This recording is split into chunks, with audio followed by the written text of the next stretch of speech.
Assalamualaikum warahmatullahi wabarakatuh. Selamat pagi saudara kalian semua. Pada kesempatan kali ini kami dari kelompok 2 akan memaparkan beberapa materi yang telah kami dapatkan sebagai tugas proyek untuk akhir semester ini. Kelompok saya yang beranggotakan saya sendiri di Pamandasari, dan kemudian ada Putri Sri Maulida, dan kemudian disusul dengan Yusmanidar, dan yang terakhir ada Sa'diah. Jadi kami di sini akan memaparkan mengenai beberapa hal, yaitu tentang kebudayaan-kebudayaan yang ada di Aceh dan memberikan pengaruh-pengaruh terhadap Nusantara. Untuk kebudayaan itu sudah pasti ada banyaknya, yaitu berupa bagaimana arus masuknya Islam, kebudayaan yang dipengaruhi oleh ulama-ulama, kemudian peninggalan kitab-kitab, serta juga peninggalan aliran-aliran bebatuan nisan dan juga meriam lada si Jepuk. Jadi untuk beberapa menit ke depan, saya dan teman-teman saya akan memaparkan hal-hal tersebut. Untuk yang pertama itu ada ulama-ulama Aceh dan juga kitab-kitab yang dikarangnya yang akan dijelaskan oleh saya sendiri. Menurut Hashimi, kerajaan Islam pertama di Aceh adalah Kerajaan Perlak yang muncul pada abad ke-9 Masehi. Kerajaan Perlak mempunyai pengaruh keislaman bagi daerah-daerah di sekitarnya. Banyak ulama Perlak yang berhasil menyebarkan Islam keluar Perlak. Para ulama Perlak, tokoh-tokoh pemimpin, dan keluarga kerajaan Perlak banyak yang pindah ke Lingga setelah penyerangan Sriwijaya, sehingga mereka membentuk masyarakat muslim di sana, dan dengan demikian maka berdirilah kerajaan Islam Lingga. Setelah Perlak, kerajaan Islam yang terpenting di Aceh adalah Samudra Pasai. Sumber-sumber Cina menyebutkan bahwa pada tahun 1282 kerajaan kecil Samudra telah mengirimkan duta-duta dengan nama-nama muslim. Banyak ulama-ulama muslim yang tumbuh di Aceh. Yang pertama itu adanya Hamzah Fansuri. Hamzah Fansuri adalah seorang ulama dan sufi besar pertama di Aceh. Beliau adalah penulis produktif yang menghasilkan karya risalah keagamaan dan juga prosa yang syarat dengan ide-ide mistis. Selain itu, aktif menulis karya-karya tentang tasawuf pada paruh kedua abad ke-16. Beberapa kitab yang ditulis oleh Hamzah Fansuri antaranya Syarab al-Asyiqin, Asral al-Arifin, dan Al-Muntahi. Kemudian adanya Syamsuddin al-Sumatrani. Beliau merupakan sufi besar yang muncul di Aceh sesudah Hamzah Fansuri, atau yang juga dikenal sebagai Syamsuddin Pasai karena berasal dari Pasai. Sebagai penulis risalah tasawuf, dia lebih produktif daripada pendahulunya. Banyak mengarang kitab dalam bahasa Melayu dan Arab. Syamsuddin Pasai ini seorang ulama dan sangat disayangi oleh Sultan Iskandar Muda, sehingga ia diangkat menjadi pembantu dekatnya. Seorang pelawat Eropa yang berkunjung ke Aceh mengatakan bahwa Syamsuddin sebagai bisof, yang berarti seorang yang punya kedudukan tinggi di Istana Aceh. Karya-karya yang ditulis oleh Syamsuddin al-Sumatrani diantaranya adalah Mi'raj al-Mu'minin, Jauhar al-Haqaiq, Kitab al-Harakah, Mirat al-Imran, Kitab al-Martabah, Mirat al-Muqaqin, Syarah Rubai Hamzah Fansuri, Tarik as-Salihin, dan lain sebagainya. Kemudian ada juga Nuruddin Ar-Raniri. Ulama dan sastrawan ini berasal dari Aranil yang lahir pada tahun 1568 Masehi di sebuah kota pelabuhan di pantai Gujarat. Ayahnya berasal dari keluarga imigran Hadramaut, sedangkan ibunya adalah seorang Melayu. Ar-Raniri lebih dikenal sebagai ulama besar Melayu Indonesia daripada India dan Arab, karena sejak kecil sudah tertarik dan sudah mempelajari bahasa Melayu, sehingga tumbuhlah ia menjadi seorang yang sangat mencintai dunia Melayu. Setelah beberapa lama ia menimba ilmu ke Timur Tengah, ia berangkat ke Aceh pada tahun 1673 Masehi dan mendapatkan kepercayaan dari Sultan Iskandar Sani sebagai Syekhul Islam. Setelah mendapat posisi yang kuat di Aceh, Ar-Raniri kemudian melancarkan pembaharuan Islam dengan radikal. Ia menentang paham Wujudiyah yang dibawa oleh Hamzah Fansuri dan Syamsuddin al-Sumatrani. Dalam pembaharuannya, Ar-Raniri memperkenalkan corak keilmuan dan wacana keagamaan yang baru. Meskipun ia juga seorang penganut Wujudiyah dan pengikut Ibnu Arabi, namun dalam menafsirkan ajaran Wujudiyah, ia ketat bertolak pada syariat dan fiqh. Untuk menjelaskan semua itu, ia menerjemahkan dan menyusun kitab-kitab yang membahas berbagai macam pengetahuan dan sastra sesuai dengan kondisi umat Islam pada saat itu. Karya-karyanya cukup banyak, lebih dari 40 kitab. Di antara lain adalah Sirat al-Mustaqim, Da'ral al-Faraid, Lada'ih al-Asra, Hal al-Dir al-Masahibihi, Umdat al-I'tiqad, Hujat al-Siddiq, Jauhar al-Ulum, Ma'al Hayat, dan Bustanu As-Salatin, serta beberapa kitab yang lainnya. Kemudian ada juga ulama Abdul Rauf Al-Singkili. Abdul Rauf bin Ali Al-Jawi Al-Fansuri Al-Singkili adalah seorang ulama besar Aceh yang terakhir. Ia lahir di Fansur, dibesarkan di Singkel, wilayah barat laut Aceh. Diperkirakan lahir pada tahun 1615 Masehi. Ayahnya Syekh Ali Fansuri masih bersaudara dengan Syekh Hamzah Fansuri. Beliau menghabiskan waktu selama 19 tahun untuk menuntut berbagai ilmu Islam di Haramian. Setelah selesai belajar berbagai macam ilmu agama, ia kembali ke Aceh untuk membaktikan diri di Kesultanan Aceh. Setelah mendapat tarikat yang dijalankan oleh Abdul Rauf, yaitu tarikat Sajatariyah, karena mengikuti dan telah mendapatkan ijazah dari gurunya Ahmad Al-Kushashi, sehingga nama beliau tercantum pada silsilah Syatariyah di Aceh. Bahkan nama Kushashi begitu dikenal dan melekat di daerah Sumatera dan Jawa. Bahkan tarekat Syatariyah ini dalam naskah-naskah tertentu disebut tarekat Kushashiyah. Abdul Rauf ini aktif menulis karya-karya keagamaan yang membahas masalah fiqh, ilmu kalam, tasawuf dan tafsir. Karya-karyanya di antara lain adalah Mir'atuhu at-Tulab fi Tafsil Ma'rifatil Ahkam wa Syariah. Kemudian ada Umdatul Muhtajin ila Suluqi Maslah al-Mufridin. Kemudian ada juga Kifarat al-Muhtajin ila Sulu' Maslah Kamal al-Tahbir. Kemudian ada juga Li'mali al-Wahhab dan Turjumun al-Muwahhidin al-Qaili bil Wahdah al-Wujud dan lain sebagainya. Ulama Abdul Rauf ini adalah seorang yang giat dalam mengembangkan pemikiran dan menyebarkan Islam dan mencetak murid-murid yang juga memainkan peranan penting dalam penyebaran Islam di berbagai daerah, sehingga menyebabkan jangkauan pengaruh Aceh sangat luas bagi Nusantara. Di dalam kiprahnya mengajarkan dan mengembangkan agama Islam terus dilakukan, sehingga di dayahnya bernama Rangkang Tengku Syah Kuala di Pantai Kuala, yang merupakan salah satu dayah ataupun rangkang yang banyak menghasilkan ulama-ulama yang berkualitas sebagai penerusnya. Antara lain muridnya yang terkenal adalah Syekh Burhanuddin dari Minangkabau yang turut berkiprah menyebarkan agama Islam di Minangkabau. Baik, selanjutnya saya akan menjelaskan tentang apa saja kebudayaan bersifat non-fisik di Aceh. Nah, pengaruh budaya Aceh di Nusantara cukup besar, apalagi pada masa kejayaan Kerajaan Aceh Darussalam.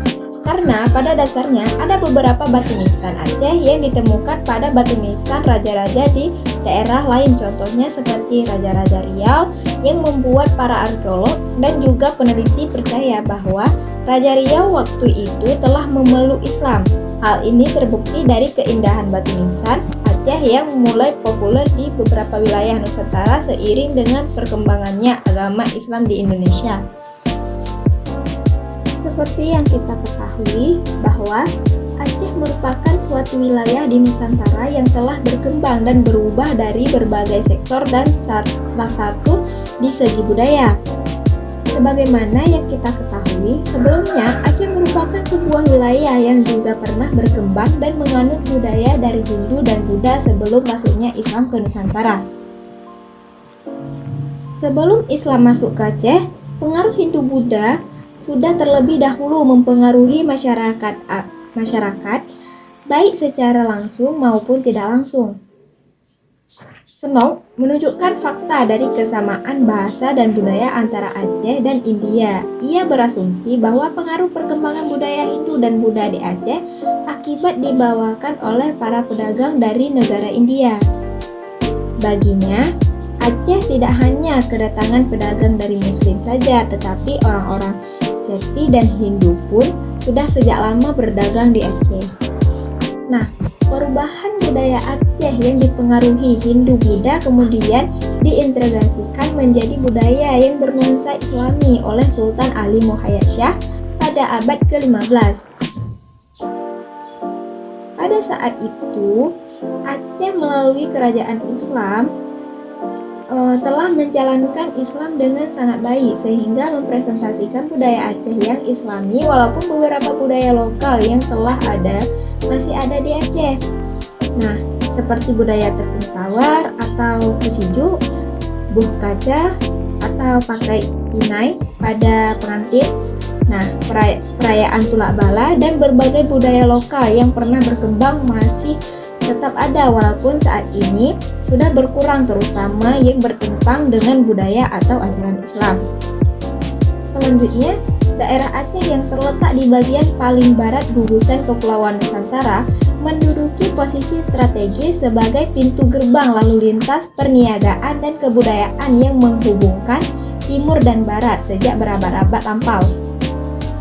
Aceh sering disebut-sebut sebagai tempat persinggahan para pedagang Cina, Eropa, India, dan Arab, sehingga menjadikan daerah Aceh pertama masuknya budaya dan agama di Nusantara. Nah, budaya Aceh ini sangat terkenal karena kekayaan keseniannya.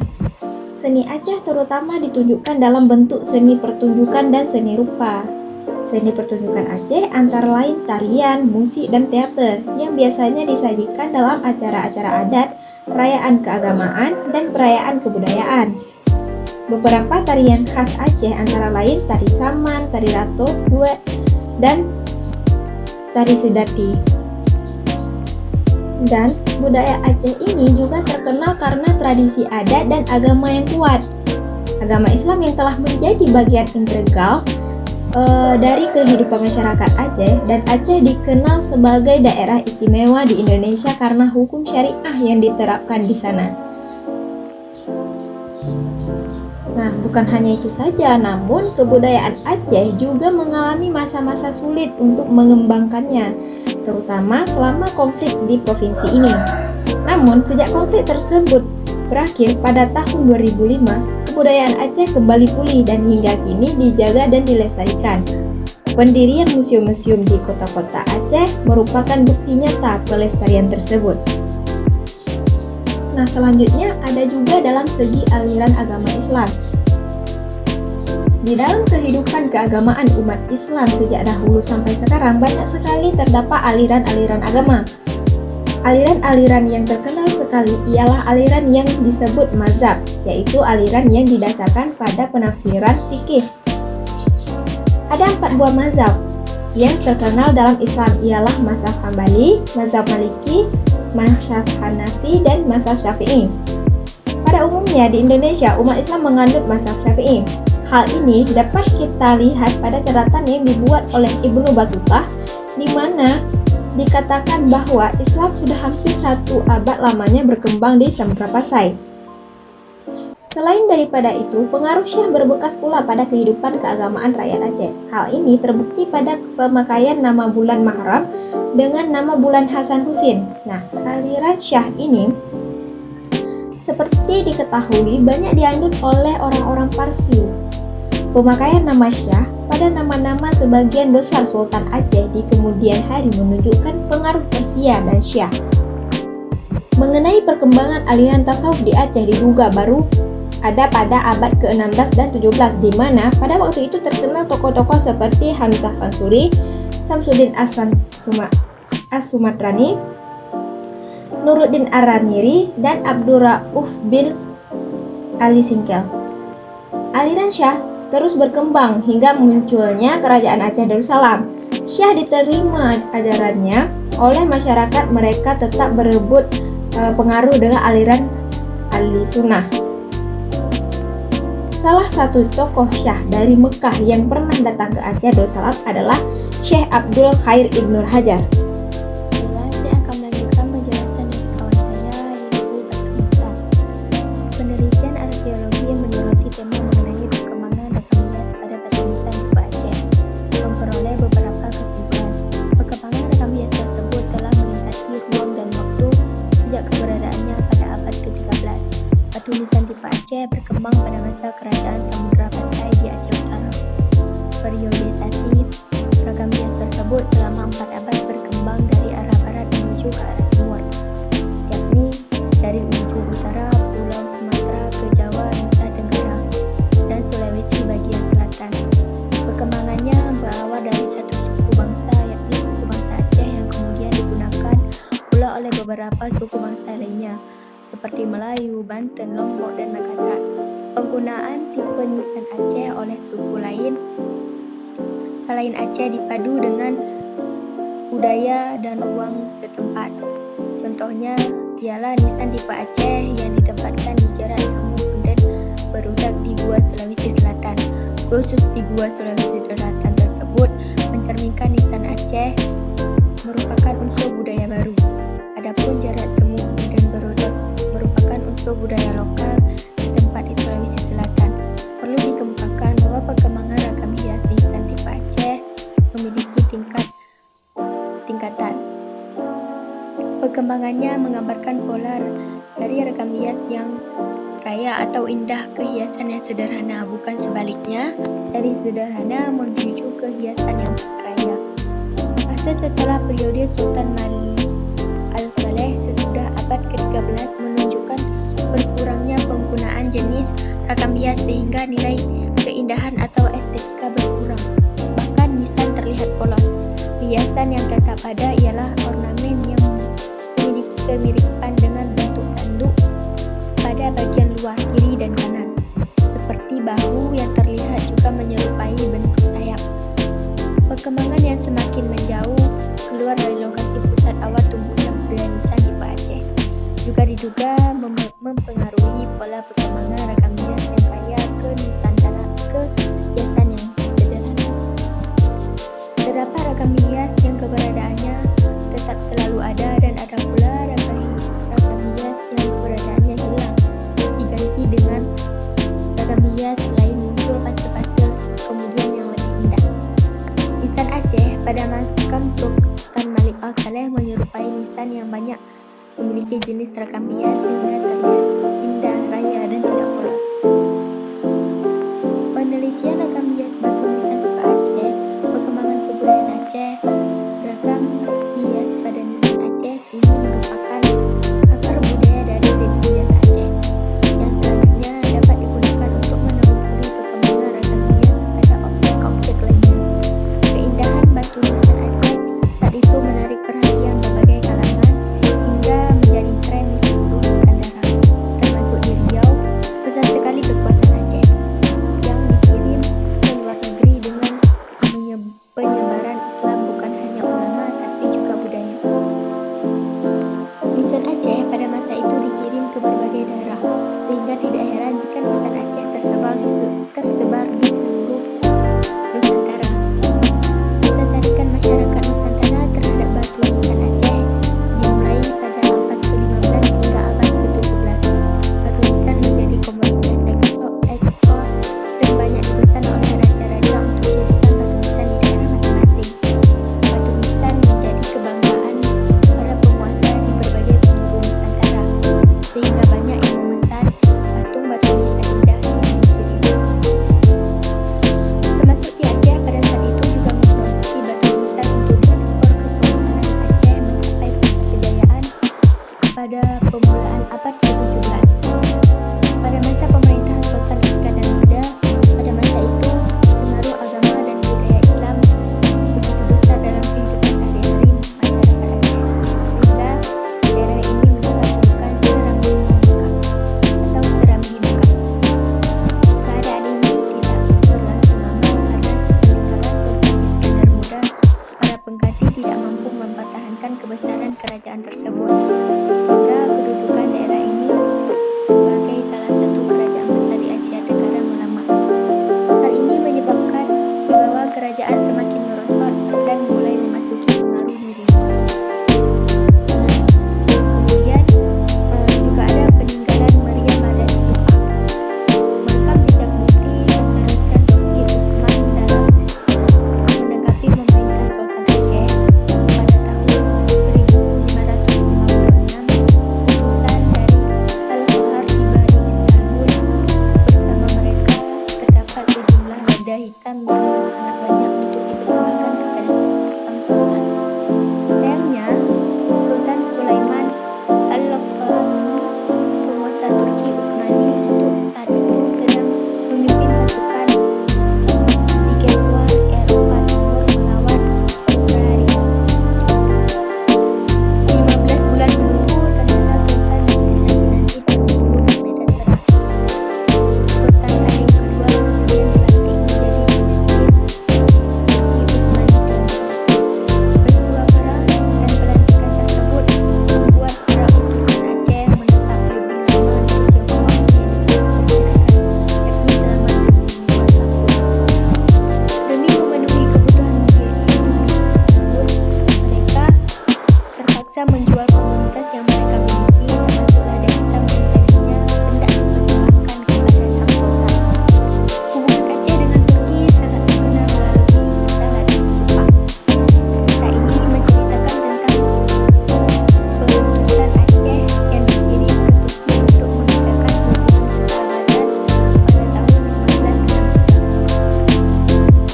Saat menghadap Sultan dengan malu-malu, para utusan memberikan sedikit lada yang tersisa hanya tinggal 1 bungkus. Dalam bahasa Aceh disebut si cupak. Para utusan menceritakan bagaimana rintangan yang dihadapi serta jarak jauh pelayaran yang harus dilalui demi sampai ke Istanbul. Kehadiran para utusan itu disambut hangat oleh Sultan. Sebagai balasan, Sultan menghadiahkan sebuah meriam berukuran besar untuk Aceh yang diberi nama Lada Si Cupak. Sultan juga mengirimkan para ahli dan perajin yang dapat membantu masyarakat Aceh berkarya. Para ahli yang dikirim ke Aceh tidak pernah lagi kembali ke Turki. Mereka mendirikan desa Turki di Aceh, tempat tinggal dan para keturunan Turki disebut Kampung Bitai. Penduduk setempat masih menganggap mereka sebagai orang Turki meskipun mereka telah berasimilasi dan dengan budaya Aceh. Tak hanya itu, Sultan juga mengizinkan kapal-kapal Aceh mengibar bendera Turki. Baik, selanjutnya saya Sa'dia akan melanjutkan penjelasan mengenai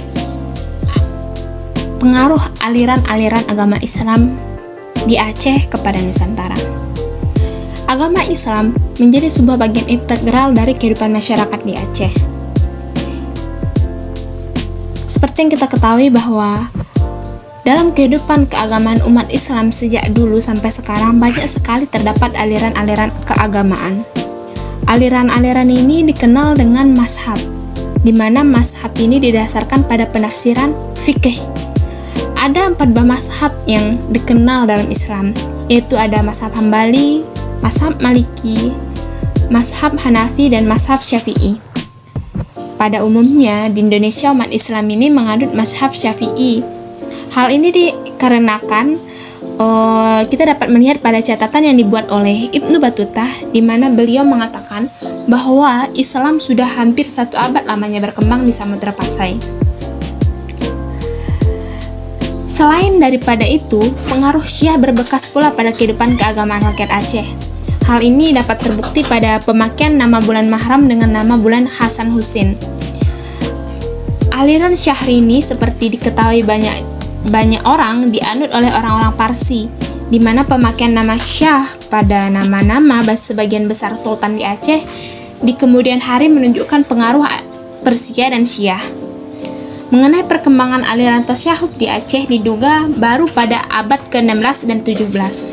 Di mana pada saat itu tokoh-tokoh yang terkenal seperti Hamzah Fansuri, Syamsuddin As-Sumatrani, Nuruddin Ar-Raniri, dan Abdurrauf bin Ali Singkili, di mana aliran Syiah ini terus berkembang hingga munculnya kerajaan Aceh Darussalam. Syiah diterima ajarannya oleh masyarakat mereka, tetapi berebut pengaruh dengan aliran Ahli Sunnah.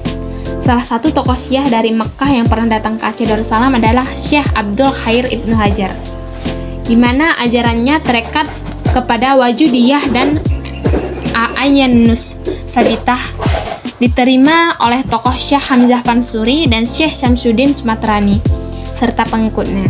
Sejalan dengan inilah Jaluddin Rahmat berpendapat bahwa Islam yang pernah datang ke Indonesia adalah Islam Syiah. Pasalnya, Imam Ahmad Muhajir yang merupakan nenek moyang Wali Songo yang menyebarkan Islam di tanah Jawa, dan para pesiar Islam di Indonesia adalah penganut Syiah.